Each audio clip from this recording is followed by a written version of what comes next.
Let's talk about Syria. The country is at the cusp of another civil war.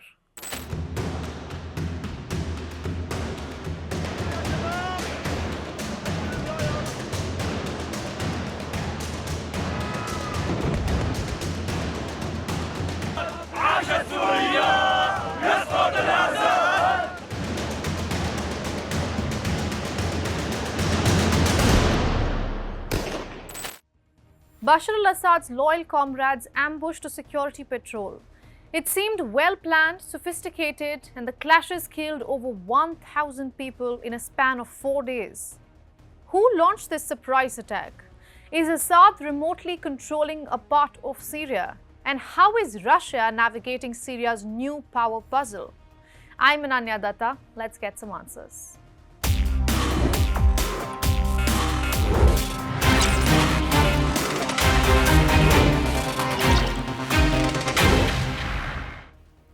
Syria sits at a very crucial part of the Middle East. Its vast borders connect with 5 countries, making access easy, geopolitics difficult. To make matters worse, the country has seen a long and complex history of uprisings. Politics sits at the center of it, where Syria is one of the 2 Muslim countries that have been governed by a minority sect. The country has 70% Sunni Muslims, but its 8 to 10% Alawites have had a grip on power since the year 1971. The Assads are Alawites. Hafiz al-Assad was in power for more than 29 years. His son Bashar al-Assad took over after him, only to be ousted more than 24 years later. So the power dynamics have been skewed in Syria. Critics of the government started treating Alawites as affiliates of Assad and his allies like Russia and Iran. Since HTS took control, the frustration has risen in some pockets.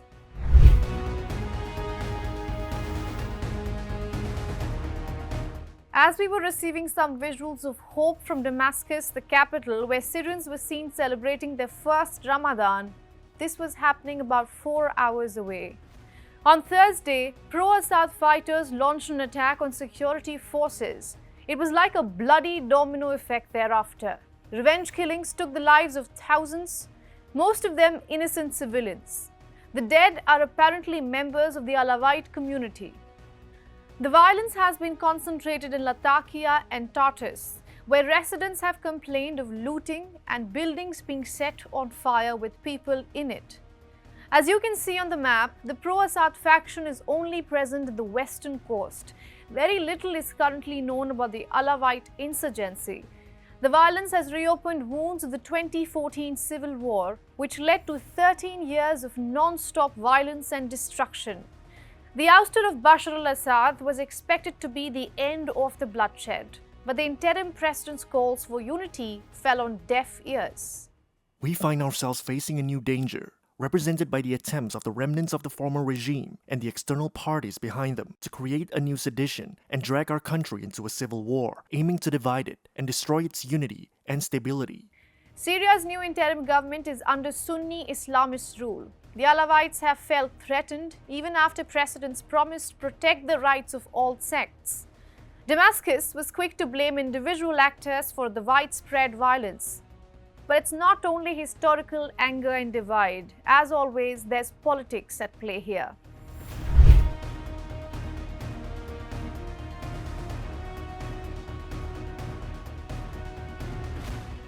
The Alawites enjoyed special treatment for 50-odd years, at a time when the rest of the country was falling apart.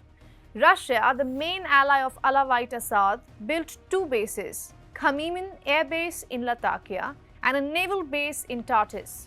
It was this air base that Assad used to flee to Moscow after HTS's coup.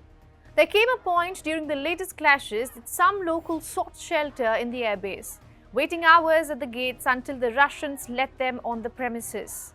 Some were heard shouting, "People want Russian protection."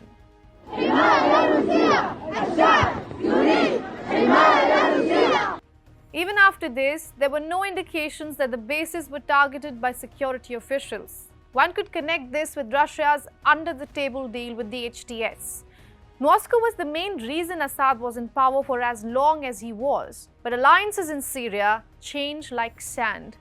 HTS's hands are already full and Russia is aware of that.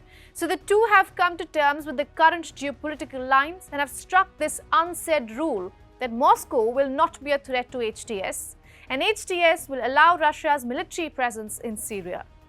In other words, the Middle Eastern country is not just a reminder of past successes, it remains a key part of Russia's global plans, future plans.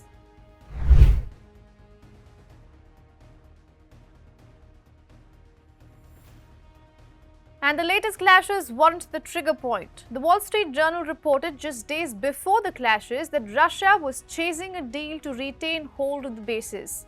The report claimed that uncertainty over Donald Trump's Syria policy has resulted in a void that Vladimir Putin is now hoping to exploit.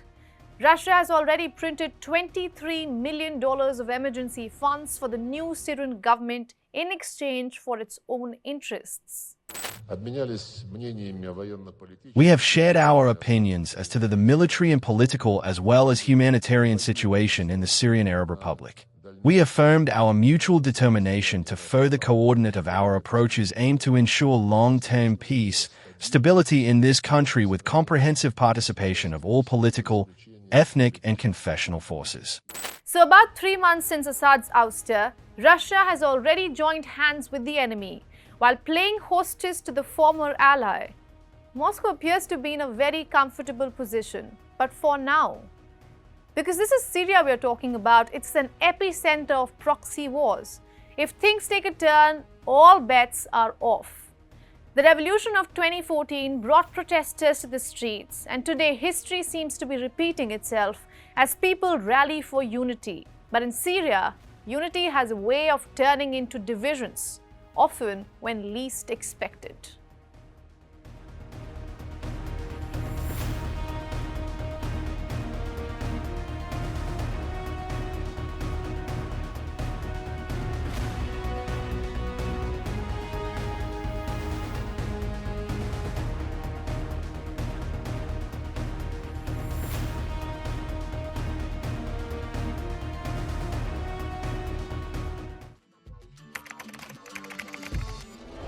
What the changes in India's population and the differential growth rates. This city has emerged.